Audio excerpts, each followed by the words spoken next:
Sir, our elderly have been inside homes for 1.5 years now, and it's been a very drastic lifestyle change. It's affecting their health otherwise also. So, is it possible now for fully vaccinated elderly people to, with precautions, with masking and all that, to resume their normal life, go for walks, outdoor exercises, maybe a bit of socializing? Is that possible now?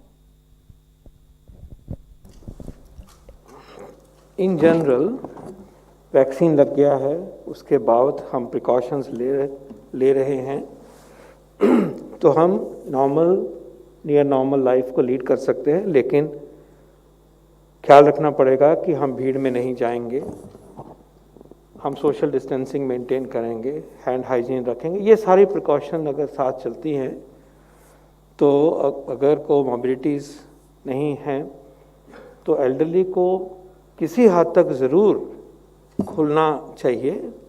जैसे आपने कहा कि can they go for a nice walk, yes of course they can, but can they go to Sarojini Nagar festival season? No, that is high risk situation. तो in a calibrated वे थोड़ा थोड़ा confidence ज़रूर आता है, और इसीलिए तो वैक्सीन लगा, इसीलिए तो ये उन्होंने मेहनत करी, बचाया अपने आप को, उनके परिवारों ने उनको इन्फेक्शन नहीं होने दी, और ये सब कुछ अपनाया। ये सब कुछ अगर हो रहा है तो इन अ रीजनेबल वे थोड़ी अपनी जो रिस्ट्रिक्टेड एक्टिविटीज़ को हैं उसको खोल के रखें, लेकिन अभी भी ये कहना उचित होगा कि अगर कोई ख़ास वजह नहीं है तो बाहर आने की ज़रूरत मत करिए। भीड़ को आप ऐड भी तो करते हो, तो अगर कोई ख़ास वजह नहीं है, घर में रह सकते हैं, अच्छी बात है। खुले में आपने सैर करनी है, बहुत अच्छी बात है। फैमिली के अंदर प्रिकॉशंस लेते हुए आप इंटरेक्शन करें, ठीक है, because now you are protected.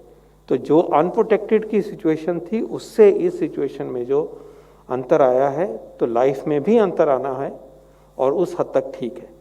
It cannot be calibrated in general for everybody, every individual situation is different, circumstances are different, but broadly हाँ, अगर ये सब कुछ है तो एल्डरली लोग भी अपनी लाइफ को थोड़ा थोड़ा खोलना शुरू कर सकते हैं। लेकिन क्योंकि ओवरऑल अनसर्टन टाइम्स हैं, बड़ी भीड़ में, क्राउडेड मेट्रो में, क्राउडेड ट्रांसपोर्टेशन में, बाज़ार में खुले होके उस तरह के माहौल को तो हम सबको ही अवॉइड करना है, और उनके लिए ये और भी ज़रूरी हो जाता है।